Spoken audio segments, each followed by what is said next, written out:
నీ అనుష్ఠానం నువ్వు పాడు చేసుకోవద్దు. నీ కర్తవ్యం పూర్తయింది. నువ్వు చెయ్యవలసింది చేయడం కర్తవ్యం. అంతకు మించి నువ్వు అనుకున్నట్టు అవ్వట్లేదని బాధపడిపోవడం బాధ్యత. నీ వ్యక్తిత్వాన్ని పాడు చేస్తుంది బాధ్యత. నీ వ్యక్తిత్వాన్ని నిలబెడుతుంది కర్తవ్యం. అందుకే మనిషి ఎప్పుడు కర్తవ్యనిష్టతో నిలబడాలి. మీరు చూడండి, ఎప్పుడు మాట్లాడినా మన శాస్త్రాలు కర్తవ్యం అన్న మాటే మాట్లాడతాయి. కర్తవ్యం దైవమాన్నికం. లే సంధ్యావందనం చెయ్యి, చేయకపోతే కర్మ శిష్యుడిది. ఎంతవరకు విశ్వామిత్రుడు చెప్తాడంతే, వినకపోతే విశ్వామిత్రుడు ఇలా వేళ్ళు విరవకూడదు. చూసావానండి, చెప్పానండి, రాముడు లేవలేదండి, నీ పని నువ్వు చేసుకో అంతే బస్. ఒకనాడు వృద్ధిలోకి వస్తాడు, ఒకనాడు చేస్తాడు. నా వెంట వచ్చాడుగా, అదే గుర్తు మార్పుకి. ఒకనాడు చక్కటి స్థితిని పొందుతాడు, లోపల మాత్రం మంచి ఆశీర్వచనించి నువ్వు కదిలిపోకు. ఇది కర్తవ్య నిష్ట. కాబట్టి తేషాం కోయతిరివజ్యేష్టో రామో రతికరప్పితు బభూవ భూయో భూతానాం స్వయంభూరివ సమ్మతః సర్వే వేద విధ శూరా సర్వే లోకహితే రతా సర్వే జ్ఞానోపసంపన్నా సర్వే సముదితా గుణై. చాలా పెద్ద శ్లోకం అండి ఇది. చాలా పెద్ద శ్లోకం, నిజానికి చాలా గొప్ప శ్లోకం ఇది. నాకైతే అనిపిస్తుంది ఈ శ్లోకం నేను అనేక పర్యాయాలు కళాశాలల యందు ఉపన్యాసాలు ఇవ్వడానికి వెళ్ళినప్పుడు నేను ఈ శ్లోకాన్ని ఎక్కువగా ఉదహరిస్తుంటాను. సర్వే వేద విధ శూరాః. ఒక అధ్యాపకుడు, ఆచార్యుడు, గురువు, మీరే పేరుతో పిలవండి, కించిత్ భేదం, ఒక బోధ చేసేటప్పుడు ఆయన ఉద్దేశ్యం ఏమిటి అంటే అది అందుకోవాలి ఎదురుగుండా ఉన్న వాళ్ళని తప్ప. ఇప్పుడు నేనే శ్రీరామాయణం మీద 4 మాటలు చెప్పడానికి వచ్చాను. నా ఉద్దేశ్యం ఏమిటి? నాకు తెలుసున్నది అన్నది ఏదైనా ఉంటే మీ అందరితో దాన్ని పంచుకోవాలి అన్నది నా ఉద్దేశ్యం. నాకు తెలుసునని కానీ మీకు తెలియదని కానీ కూర్చున్నవాడని మాత్రం కాదు. నేను మిమ్మల్ని అడ్డుపెట్టి చెప్పుకుని ధన్యుడినవుతాను అని. ఒక గురువు బోధ చేస్తే వాడు ఆవలించి కునుకుతున్నప్పుడు ముఖ్య విషయాలు చెప్దాం, వాడు వినకుండా మిగిలిన వాళ్ళు వింటారని చెప్పడు. అందరూ వినాలనే చెప్తాడు. మరి అందరూ ఎందుకు సమాన స్థాయిలో అందుకోలేకపోతున్నారు? మీరు గమనించండి.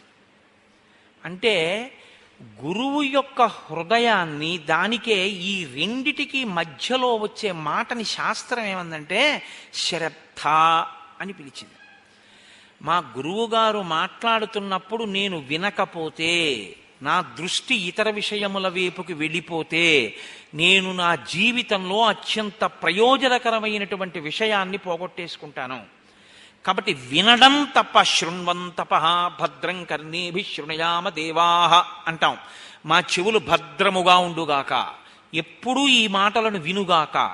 అలా వినడంలో మనసు వైక్లభ్యాన్ని పొందిందనుకోండి, ఇక్కడతో చాలు, ఇంకా ఆయన చెప్పితే మాత్రం మనకెందుకు అనిపించింది అనుకోండి, మీ స్థాయి శ్రద్ధ ఉన్నవాడి స్థాయిని పొందదు. గురువుగారి దగ్గర మీరు కూర్చుంటారేమో కానీ గురువుగారి హృదయాన్ని మాత్రం మీరు పుచ్చుకోలేరు.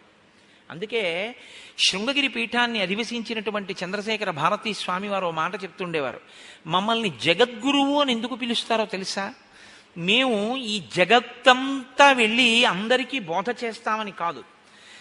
నేను ఇక్కడ ఉండి మాట్లాడుతుంటే నా మాటని పట్టుకుని తన అనుష్ఠానాన్ని దిద్దుకుని నా మీద నమ్మకంతో, నా మాట మీద నమ్మకంతో తనని తాను దిద్దుకుని నేను చెప్పిన మాటలో ఆ బాటలో నడిచిన వాడెవడో వాడు నాకు శిష్యుడు. ఎప్పుడూ నా పక్కనే ఉన్నా నా మాట మీద లక్ష్యం లేనివాడు, నేను చెప్పిన దాని మీద నమ్మకం లేనివాడు నా పక్కనే ఉన్నా వాడు నాకు శిష్యుడు కాలేడు. వాడు కాకూడదని నేను అనలేదు, వాడు కాలేకపోయాడు. ఎందుకంటే మధ్యలో శ్రద్ధ అడ్డొచ్చింది. ఇంకోటి ఇక్కడ లేడు. చంద్రశేఖర భారతీ స్వామిని నేను ఆయన శరీరంతో ఉండగా దర్శించలేదు.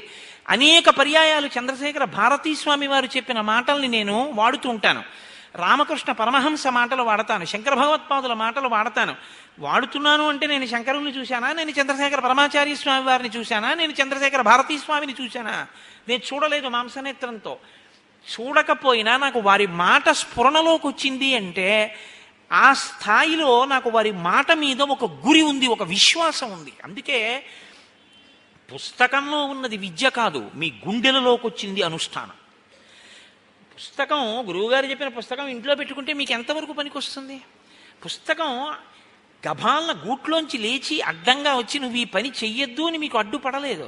శ్రీరామాయణం పుస్తకాన్ని అక్కడ పెట్టి మీరు తాగిన ఎంగిలి కాఫీ కప్పు కూడా రామాయణం పక్కన పెడితే రామాయణం గభాలన ఎగిరి పక్కబల్ల మీదకి వెళ్ళదు. కానీ మీ సంస్కారం బయటికి వస్తుంది. ఎంగిలి కప్పు పెట్టవలసిన ప్రదేశానికి శ్రీరామాయణం పక్కన ఎంగిలి కాఫీ కప్పు ఉంచడానికి రెండిటికి మధ్యలో భేదం ఏమీ లేదు. అంత పవిత్రమైన వస్తువు అన్న భావన మీకుంటే అసలు మీ చెయ్యి ఎంగిలి కప్పు అక్కడ పెట్టడాన్ని అంగీకరించదు. ఇంకొక మాట చెప్తాను, కాఫీ తాగిన చేత్తో రామాయణాన్ని మీరు ముట్టుకోలేరు. చేతులు కడుక్కుని రామాయణం ముట్టుకుంటారు. కారణం ఏంటంటే మీకు దాని మీద ఉన్న విశ్వాసం. నేను ఒకసారి ఒక ఆశ్చర్యకరమైన సందర్భం చూశా. చంద్రశేఖర పరమాచార్య స్వామి వారి అనుగ్రహ భాషణాలు చదువుకుంటున్నాడు నా మిత్రుడు. నేను ఒకసారి వాళ్ళ ఇంటికి వెడితే మడి కట్టుకుని ఇలాంటి బల్ల మీద పెట్టి అతను చదువుకుంటున్నాడు దర్భాసనం వేసుకుని. నేను అనుకున్నాను ఏదో పారాయణ చేస్తున్నాడు అనుకున్నాను. అయిపోయిన తర్వాత అడిగా, ఏం చదువుతున్నావో మిత్రమా అని. అంటే పరమాచార్య స్వామి వారి అనుగ్రహ భాషణాలు చదువుతున్నాను. దానికి మడిబట్ట కట్టుకుని చదువుకుంటున్నావేమి అన్నాను. అంటే ఆయన నాతో అన్న మాటకి నేను తెల్లబోయాను. పరమాచార్య స్వామి వారి అనుగ్రహ భాషణం నేను చదివితే పరమాచార్య స్వామి వారు నా ఎదురుగుండా వచ్చి కూర్చుని మాట్లాడినట్టే కదా కోటేశ్వరరావు గారు. అది నేను చదువుతుంటే అదేగా నా మనసులోకి ఎడుతోంది. పరమాచార్య వంటి మహాపురుషుల ముందు నేను కూర్చుని వింటే పైన చొక్కాతో బనీంతో కూర్చోనుగా. అందుకని విప్పేసి మడిబట్ట కట్టుకుని పరమాచార్యయే చెప్తున్నారు అని వింటున్నానండి, అలా చదువుతున్నానండి అన్నాడు. సా శ్రద్ధా కడితా సిద్ధి యయా వస్తూపలభ్యతే. వారికి లభిస్తాయి. గురు బోధ తలకెక్కుతుంది. సర్వే వేద విద శూరాహ. ఎక్కడొచ్చింది ప్రజ్ఞ? వశిష్ఠుడి దగ్గర రామ లక్ష్మణ భరత శత్రుఘ్నులు నలుగురు విన్నారు. రాముడు నేర్చుకున్నంత లక్ష్మణుడికి రాలేదు, లక్ష్మణుడు నేర్చుకున్నంత భరతుడికి రాలేదు, భరతుడు నేర్చుకున్నంత శత్రుఘ్నుడికి రాలేదు అని మీరు చెప్పే అవకాశం రామాయణంలో ఉందా? లేదు. గురువుగారు ఏం చెప్పారో అది నలుగురికి సమానంగా వచ్చింది. అంటే ఇప్పుడు శ్రద్ధ నలుగురిది ఎటువంటిది? ఒక్కలాంటిది. ఇది ఎవరి అదృష్టం? తండ్రి అదృష్టం. ఎంత సంతోషపడిపోతాడు ఆ తండ్రి. ఏమి పిల్లల్ని కన్నావయ్యా దశరథ, ఏది చెప్తే అది నలుగురు పట్టుకుంటారు, నలుగురు అనుష్ఠిస్తారు. ఇంకా భేదం లేదు నలుగురి మధ్యలో, ఒక్కలా పట్టుకుంటారు. గురువుగారు చెప్పాక పరీక్ష రాస్తే నలుగురి ఆన్సర్ పేపర్ ఒక్కలా ఉంటుందన్నమాట. అంత బాగా అర్థం చేసుకున్నారంటే గురు హృదయాన్ని పట్టుకోగలిగినటువంటి శ్రద్ధ కలిగినటువంటి వారు. శ్రద్ధ ఉండడం ఒకెత్తు, సర్వే వేద విద శూరాహ. గురువు దగ్గర విన్నారు వేదాలన్నింటినీ, బాగా తెలుసుకున్నారు. సర్వే లోక హితే రతాహ. లోకముల యొక్క హితమునందు కోరిక ఉన్నవాళ్ళు. ఇది చాలా చాలా అవసరం అండి. ఒకరికి గొప్ప అందం ఉంటుంది, అది ఎందుకు పనికొస్తుందంటే అమాయకుల్ని పాడు చేయడానికి పనికొస్తుంది. ఒకడికి విద్య ఉంటుంది, ఎందుకు పనికొస్తుందంటే అహంకరించడానికి పనికొస్తుంది. జ్ఞాన కలునిలోని శారదయువోలే అంటారు పోతన గారు. అది దేనికి పనికొస్తుందంటే ఆయన అహంకారం పొందడానికి పనికొచ్చింది ఆ విద్య. ఒకడికి ధనం ఉంటుంది, దేనికి పనికొచ్చింది అంటే దాచి దాచి దాచి తుదకు దొంగలకిత్తురో దొరలకవునో. లేకపోతే దాని మీద భ్రాంతి పెంచుకుని పెంచుకుని పెంచుకుని మార్కండేయ పురాణంలో చెప్పినట్టు అదే తలుచుకుంటూ శరీరం విడిచిపెట్టి ఎక్కడ ఏ భోషాణంలో పెట్టి డబ్బు బంగారం నగలు దాచాడో దాని మీద భ్రాంతి పోక చీకటిగా ఉన్న ఆ భోషాణం కిందకి ఎవరైనా వచ్చి తీసేస్తారేమోనని తన కొడుక్కి తన బిడ్డలకే దక్కాలన్న భ్రాంతితో దాని కింద విషం తోకలో పెట్టుకుని నోట్లో పెట్టుకుని పాము పిల్లో తేలో జెర్రు అయి కింద పడుకుని ఉంటాడు చీకట్లో చమాయింపులో. ఎందుకంటే ఎవరొస్తారో కరిచేద్దామని. తీరా వచ్చి కొడుకు తీస్తూ ఉంటాడు, ఎవరో తీసేస్తున్నారు, అమ్మో ఖర్చు పెట్టేస్తున్నాడు, పాడు చేసేస్తున్నాడు, వెళ్ళి కుట్టబోతాడు. దేని పెట్టి కొడతాడు? చెప్పుచ్చు కొడతాడు. కొడితే చచ్చిపోతూ అనుకుంటాట, ఇంత సంపాదించాను, ఇక్కడ కాపు కాశాను, చెప్పెట్టి కొట్టి చంపేస్తున్నాడు. తీరింది భ్రాంతి అంది మార్కండేయ పురాణం. దేని మీద పెట్టుకున్నావో అది నిన్ను ఉద్ధరించేది కాదు. సర్వే లోకహితే రతాహ. రాముడు లక్ష్మణుడు భరతుడు శత్రుఘ్నుడు నేర్చుకున్న విద్యలు వాళ్ళని పాడు చేసుకోవడానికి పనికి రాలేదు. మాకింత ధనుర్వేదం వచ్చు కదండి, అయిందానికి కాందానికి బాణాలు వేసేస్తాం అస్త్రాలు వేసేస్తాం అనలేదు. మాకింత విద్యొచ్చు కదండి మేము అహంకరిస్తాం అనలేదు. మేమింత అందగాళ్ళం కదా, పుంసాం మోహన రూపాయ పుణ్యశ్లోకాయ మంగళం. నా తండ్రి మగవాళ్ళు మోహించారు మా స్వామిని చూసి, రామచంద్ర ప్రభువుని. అయినా తనంత తాను విధించుకున్నటువంటి షరతు, నేను ఏకపత్ని వ్రతుణ్ణి. అన్ని చదువుకున్నాడు, ఆయనకి మాట్లాడడం చేత కాదా? రామో దీర్ణాభిభాషతే. అమ్మా నేను 2 మాటలు మాట్లాడినా, ఒక మాట అన్నానా అది జరగవలసిందే, అందుకే తక్కువ మాట్లాడతాను, ఎక్కువ మాట్లాడ్డు రామచంద్రమూర్తి. ఇది క్రమశిక్షణ. ఈ క్రమశిక్షణ వల్ల ఎవరు దానివల్ల సుఖాన్ని పొందారు? లోకం సుఖాన్ని పొందింది. సర్వే లోకహితే రతాహ. ఇది పండినప్పుడు లోపల ఆ విద్య పనికి మాలింది కాలేదు, ఆ విద్య అడ్డు పెట్టుకుని సమాజాన్ని ఎలా పాడు చెయ్యొచ్చో నేర్చుకోలేదు. మీరు అందుకే చూడండి, మీకు ఒక మాట చెప్తాను, దీనికి పరాకాష్ఠ ఎక్కడుంటుందో తెలుసా అండి? భయము అని ఒక మాట ఉంటుంది. ఈ భయము అన్న కోణంలోంచి మీరు ఆ కళ్ళజోడు పెట్టుకుని చూడండి, అసలు మీకు ఈ ప్రపంచంలో దీని నుంచి దాటగలిగినటువంటి వాడు ఎవ్వరూ కనపడ్డారు. భయము. సింహం ఉందనుకోండి భయమే, పెద్ద పులి ఉందనుకోండి భయమే, పాముకి భయమే, కుక్కకి భయమే, పిల్లికి భయమే, నాకు భయమే, మీకు భయమే, అందరికీ భయమే. ఎందుకు భయం? ఏమో ఎవరేం చేస్తారో భయం. ఏది కాకపోతే అమ్మో నేను చచ్చిపోతానేమో భయం. ఈ భయం నుంచి విడుదల పొందగలిగినటువంటి స్థితి కలిగిన ప్రాణి అంటూ ఉంటే లోకంలో ఒక్కటే ఉంది, ఒక్క మనుష్యుడే. మీరు ఆలోచించండి జాగ్రత్తగా. ఇప్పుడు నేను తొందరపడి దాని మీద వేదాంతం చెప్పక్కర్లేదు, మీరు బాగా ఆలోచించండి. తర్వాత ఒక పులి అలా ఏం భయపడినా అది ఆలోచించడానికి దానికి ఏం మేధస్సు లేదు.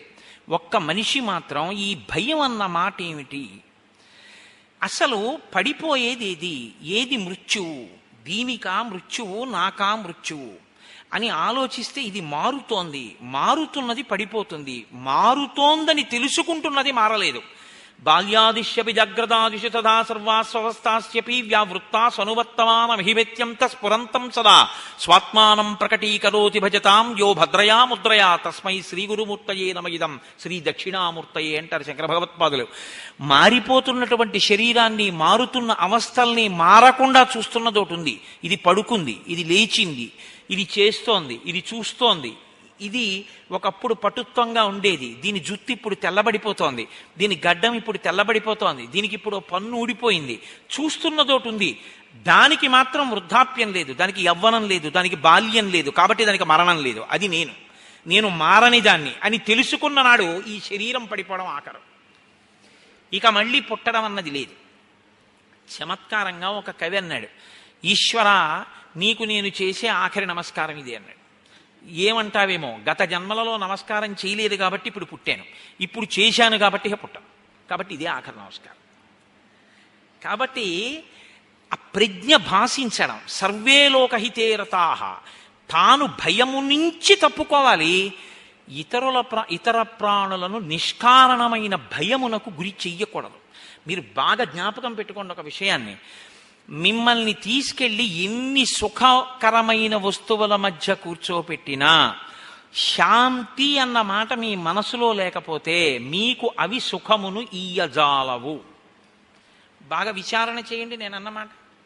నన్ను తీసుకెళ్ళి ఏసీ హాల్లో కూర్చోపెట్టి, హోమ్ థియేటర్ అయ్యా ఎవరు లేరు, నీకు ఇష్టంగా నర్తనశాలలో పద్యాలు కాబట్టి అదిగో నీకు చూపిస్తున్నాను చూడు, అదిగో ఆ పద్యాలు విను ఒకసారి, నీకు మహాభారతం విరాట పర్వంలో పద్యాలంటే చాలా ఇష్టంగా చూడు, అదిగో ఆ ఘట్టం చూపిస్తున్నాం అన్నారనుకోండి, నా మనసులో ఏదో అశాంతికారకమైనటువంటి విషయం ఒకటి దొల్లుతోంది అనుకోండి. ఇప్పుడు నాకు ఆ నర్తనశాల చూస్తున్నా, ఏసీ థియేటర్లో ఉన్నా నాకు చెమటే పడుతూ ఉంటుంది. నేను మధ్య మధ్యలో ఇలా తల తిప్పి ఏదో ఆలోచిస్తూ గోళ్ళు గిల్లుతుంటే నా మిత్రుడు అంటాడు, ఏం అలా ఉన్నావు, నర్తనశాలలో చూపిస్తున్నా చెమట పడుతోంది ఏంటి నీకు అంటే, కాంచనమయ వేదిక కనత్కేతనోజ్వల విభ్రమము వాడు కలశజుండు అని వినపడచ్చు. మనసేది ఇక్కడ లేదు శాంతి. ఇక్కడ శాంతి ఉంటే బాహ్యంలో మీరు ఎక్కడ ఉండండి మీరు సంతోషంగా ఉంటారు. సంతోషమునకు హేతువు మీలోని శాంతి. మీకు శాంతి సంతోషకారకమైనట్టే ఎవరి సంతోషానికి కారకమైనా వాళ్ళ మనసులో శాంతి. దాన్ని భగ్నం చెయ్యడం మీ హక్కు కాదు. ఇది సర్వే లోక హితేరతాః. ఇదొక్కటి మీరు తెలుసుకుంటే చాలు. వ్యాసుడు సమస్త వాంగ్మయాన్ని నిర్మించాడు.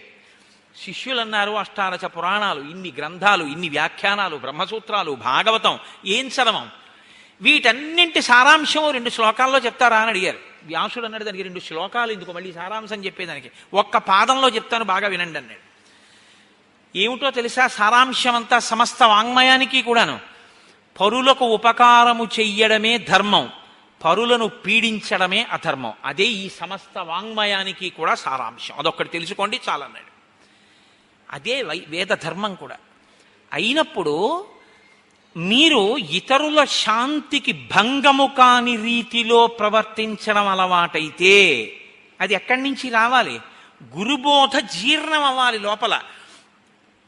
ఎప్పుడూ గురువుగారు పక్కన ఉండరు. ఏది పక్కన ఉంటుంది? లోపలికి వెళ్ళినటువంటి గురువాక్యం మీకు తోడుగా ఉంటుంది. మా గురువుగారు ఇలా చెప్పారు, నేను అలాగే ప్రవర్తిస్తాను. ఈ గురువాక్యం మిమ్మల్ని ఎప్పుడు నిలబెడుతూ ఉండాలి. అందుకే తల్లిదండ్రులు గొప్పవారా గురువు గొప్పవాడా అంటే గురువే గొప్పవాడు. తల్లిదండ్రులు ఉపాధినిచ్చారు, మళ్ళీ ఇంకో ఉపాధిలోకి వెళ్లకుండా చేయగలిగిన వాడు గురువు. కాబట్టి తల్లిదండ్రుల కన్నా గురువే గొప్పవాడు. ఆ గురువాక్యం ఇక్కడ ఉండాలి. అస్తమానం వశిష్ఠుడు పక్కన ఉన్నాడండి రాముడికి, అస్తమానం విశ్వామిత్రుడు పక్కన ఉన్నాడా? ఎవరు పక్కనున్నారని ధర్మం పాటించాడు? ఎవరు పక్కనున్నారని రాముడయ్యాడు, అందరికీ సంతోషం కల్పించగలిగాడు?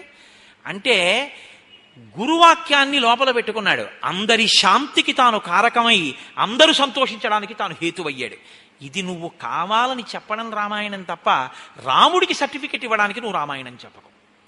నీ సర్టిఫికెట్ రాముడికి అక్కర్లేదు. ఇప్పుడు నువ్వు కొత్తగా ఇవాళ ఓ సర్టిఫికెట్ రాసి రాముడికి ఇవ్వక్కర్లేదు. ఇప్పుడు మీరు కొత్తగా రామాయణంలో రాముడు గొప్పవాడని తెలుసుకోవలసిన అవసరము మీకు లేదు. రామాయణం దేనికి వింటాం, దేనికి చదువుతాం అంటే రాముడు సర్వలోకహితే రతాహ ఎలాగా అన్నది అర్థమైతే నువ్వు నీ గురువు దగ్గర అలా ఉండాలి. నువ్వు సమాజంలో అలా నడువడి, అటువంటి నడవడితో నువ్వు ఉండాలి. ఇది నీకు రావడానికి రామాయణం. అందుకని పర్వతాలున్నంత వరకు, నదులు ప్రవహించినంత వరకు రామాయణం చెప్పబడుతూనే ఉంటుంది. రామాయణం చెప్పబడినంత కాలం మానవత్వం బతికే ఉంటుందన్నారు. కాబట్టి సర్వే వేద విదశూరాః సర్వే లోకహితే రతాః సర్వే జ్ఞానోపసంపన్నాః, అందరూ జ్ఞానాన్ని పొందారు. అలా ఎలా పొందారు అంటే మీకు చెప్పా, అందరిది ఒకటే శ్రద్ధ. ఒకానొకప్పుడు ప్రజాపతి 2 శిష్యుల్ని కూర్చోబెట్టుకున్నాడు, విరోచనుడు ఇంద్రుడు. కూర్చోబెట్టుకుని పాఠం చెప్పాడు ఆయన. కొంతవరకు విన్నాడు విరోచనుడు. చాలు, శరీరంతో మనం పొందవలసినటువంటి సుఖశాంతులు, భోగభాగ్యాలు, వీటి గురించి విన్నాను, ఇంకా ఆత్మ గొడవ మనకెందుకని చెప్పేసి ఇంక అక్కడి నుంచి వినడం మానేశాడు ఆయన శ్రద్ధతో. ఆయన ఏ స్థాయిని పొందాడు? అన్నీ విన్న దేవేంద్రుడు ఏ స్థాయిని పొందాడు? వాల్మీకి మహర్షి తన ఆశ్రమంలో లవకుశులకు సంగీత విద్య నేర్పినప్పుడు, పాఠం నేర్పినప్పుడు ఆత్రేయీని ఒక ఆడపిల్లకు కూడా నేర్పారు. ముగ్గురికి పాఠాలు నేర్పిన తర్వాత ఆయన పరీక్ష పెడితే ఆత్రేయికి ఏమీ రాలేదు, కొంతే వచ్చింది. లవకుశులిద్దరూ సర్వోత్కృష్టమైనటువంటి స్థితిని పొందారు. ఆత్రేయి లవకుశుల దగ్గరికి వచ్చి ఒక గొప్ప మాట అంది, నాకు శ్రద్ధాలోపం జరిగింది. ఏ గురువు మీకు చెప్పారో ఆ గురువు వలన మీరు ఇంత స్థితికి వెళ్ళారు. నాకు ఆ గురువే చెప్పారు, నాకు ఇందులో ఏమీ రాలేదు, అంటే నాకు శ్రద్ధ లేదు. నాకు లేని శ్రద్ధకి నేను మళ్ళీ వెళ్ళి గురువు గారి యొక్క శ్వాసని క్షోభ పెట్టలేనంది. గురువు మాట్లాడితే గురువు శ్వాస క్షోభించిందండి, ఘర్షణ పొందింది ఆయన శ్వాస. ఆయన అందుకే సరి అయిన శిష్యుడు దొరికితే గురువు ఏమంటాడో తెలుసా అండి? నా శ్వాస ధన్యత పొందిందంటారు. నా శ్వాస ధన్యత పొందిందంటే నా ఊపిరి వాక్ అయింది. వాక్ అయినప్పుడు నా ఉరప్పంజరం వ్యాకోచించి సంకోచించినప్పుడు మాట్లాడి మాట్లాడి చెమట పట్టి ఇదంతా నొప్పి చేసింది. నొప్పి చేస్తే చేసింది కానీ నా ఊపిరి కష్టపడితే పడింది. కానీ ఒక్క శిష్యుడు నా హృదయాన్ని అందిపుచ్చుకున్నాడు, వాడి జీవితం మార్చుకున్నాడు. చాలు, నా శ్వాస ధన్యత పొందిందంటారు. చాలా పెద్ద మాటలండి గురు శిష్యుల మధ్య. ఆత్రేయి అంది, నేను అగస్త్య మహర్షిని ఆశ్రయించి ఈసారి జాగ్రత్తగా నేర్చుకుంటానండి. శరబ్ధ మధ్యలో నాకు అందుకే తరచూ అనిపిస్తుంది, పిల్లలు వినవలసినటువంటిది శ్రీరామాయణం. ఎక్కడ చదువులో తేడా వస్తోందో, అందరూ చదువుకున్నా ఒకడు ఐఏఎస్ ఎందుకు అవుతున్నాడో, ఇంకొకడు ఎందుకు ప్యూన్ అవుతున్నాడో రామాయణం చెప్తుంది ఆ రహస్యాన్ని. అది చెప్పకుండా పాఠం చెప్పించడానికి మీరు పంపించి ఉపయోగం ఏముంది? సర్వే వేద విదశూరాః సర్వే లోకహితే రతాః సర్వే జ్ఞానోపసంపన్నాః సర్వే సముదితా గుణైః. గుణములుగా ప్రకాశించాయి. ఎంత గొప్ప మాట అండి! గురువుగారి మాట నిరంతరము జ్ఞాపకంలోకి వస్తోంది.